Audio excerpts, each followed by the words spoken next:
There are about 500 Armenians currently living in mainland China and Hong Kong. The Armenian community of Hong Kong and China, commonly referred to as ChinaHay, regularly organizes events across China. Whilst the current community is relatively small, Armenians have held historical presence in China for many centuries. History. Armenian merchants in China. Armenian merchants traveled and lived in China long before the 20th century. Alans and Armenians were in China during the Yuan dynasty, converted to Catholicism by John of Montecorvino. In Guangzhou, a church belonging to the Franciscans received a donation from an Armenian woman in medieval China. Armenians followed the Franciscan Catholic Latin Rite in Guangzhou. They traveled to the Mongol court in Karakoram for the 17th to 19th centuries.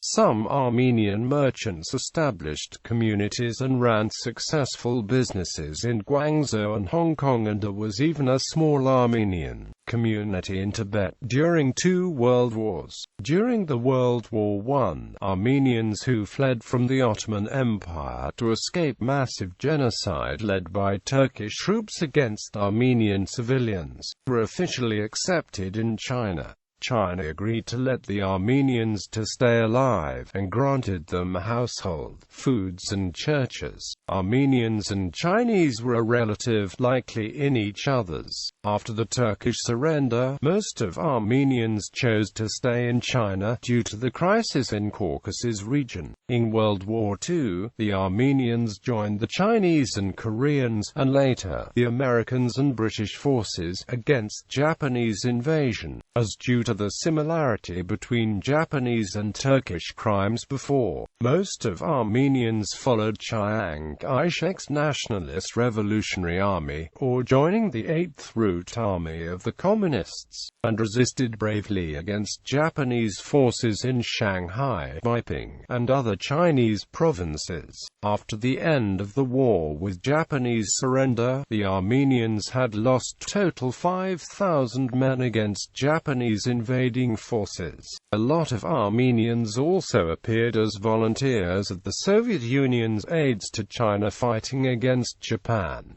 Cultural Revolution. Since all religions were targeted by the Cultural Revolution, many of churches and houses were destroyed, and most Armenians fled to Soviet Union's Central Asia or India. The massive Cultural Revolution had decreased the number of Armenians in China down to less than 1,000. Harbin. A limited number of Armenians settled in Manchuria during the construction of the Chinese Eastern Railway, undertaken by Imperial Russia in 1898.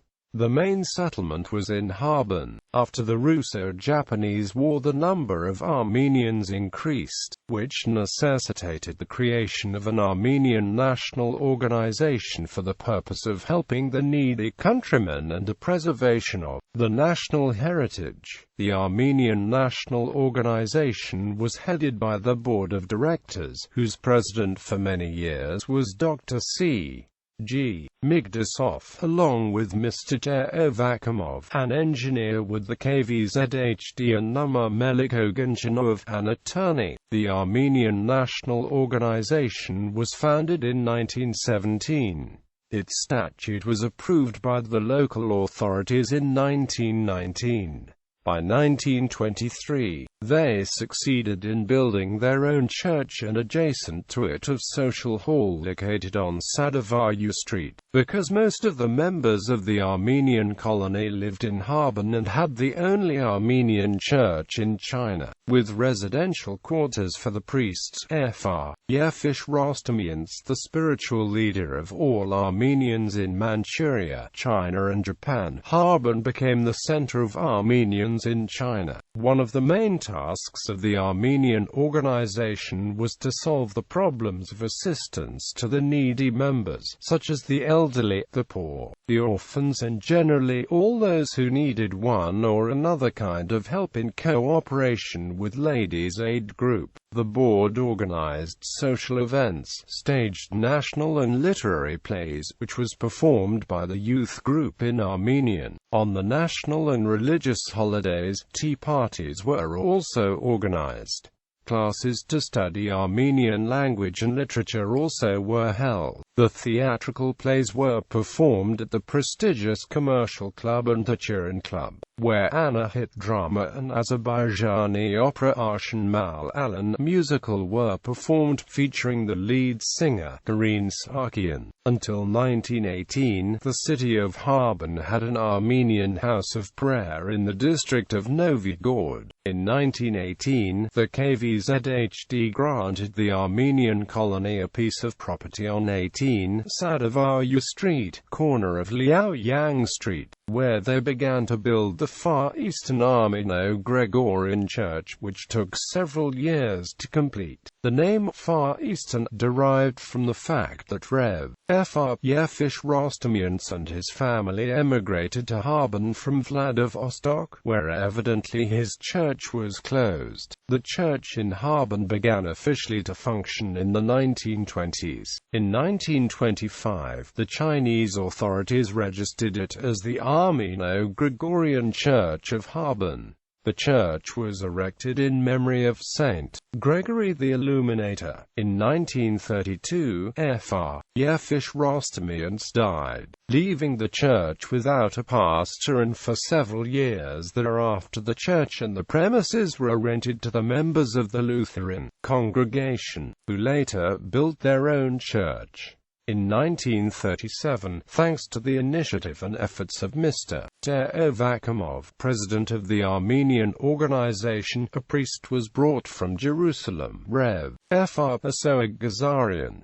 He had been educated in the monastery after he was orphaned during the Armenian genocide. At the time of his arrival in Harbin, he was only 27 years old. He was well educated and spoke 5 languages.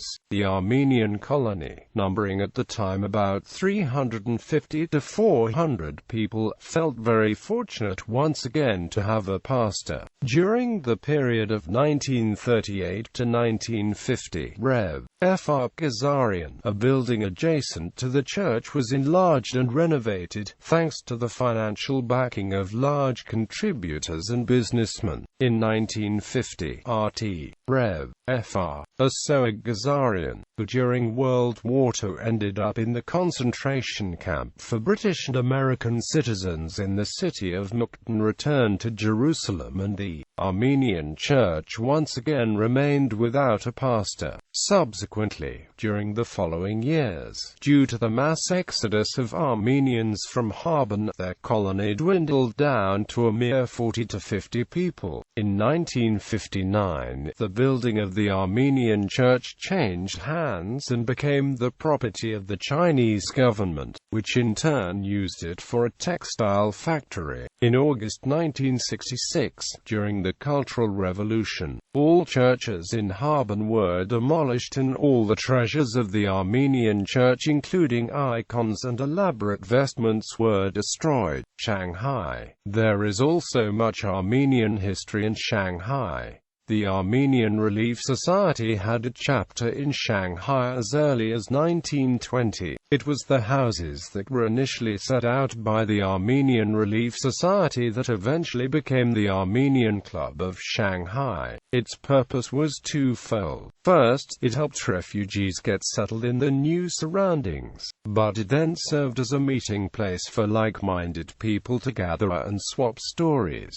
Following the communist takeover in 1949, most of the Armenians left China and the community ended up being only 50 persons strong. There is today an active chapter in Shanghai of the Armenian community of China. Hong Kong. There has been an Armenian community of various sizes in Hong Kong since the 19th century, and many notable Armenians have left the mark, including Sipal Kachikcheta, For most of the second half of the 20th century, Hong Kong was a natural trading hub for many Armenians from all around the world, and a small community was always present. In November 2013, the community opened the Jackl Hong Kong Armenian Center with more than 100 distinguished attendees, including His Holiness Karakan II present for the opening ceremony. The community regularly organizes events at the center. Famous Armenians in China. Sir Paul Kachik was born to Armenian parents in India in 1846. Orphaned at the age of 8, Cheta received his education in Calcutta before arriving in Hong Kong in 1864. He became one of the most successful businessmen in the history of Hong Kong and is regarded for founding Hong Kong Land in 1889. It remains one of the largest and most prestigious companies of Hong Kong. In 1896, Cheta was appointed to the Executive Council of Hong Kong and served there until his death in 1926. He was knighted in 1902. In 1904, he single-handedly financed the construction of St Andrew's Church in Kowloon that is still in use and bears a plaque to his honor. Cheta Road, Kachik Street and the office building Cheta House are named after him. A commemorative plaque that mentions his Armenian past can be found in Cheta House. Professor Hovhan Ghazarian, an Armenian born and educated in Macau, was first to translate the Holy Bible into Chinese in 1822. Ghazarian translated the Gospel by St. Matthew in 1807.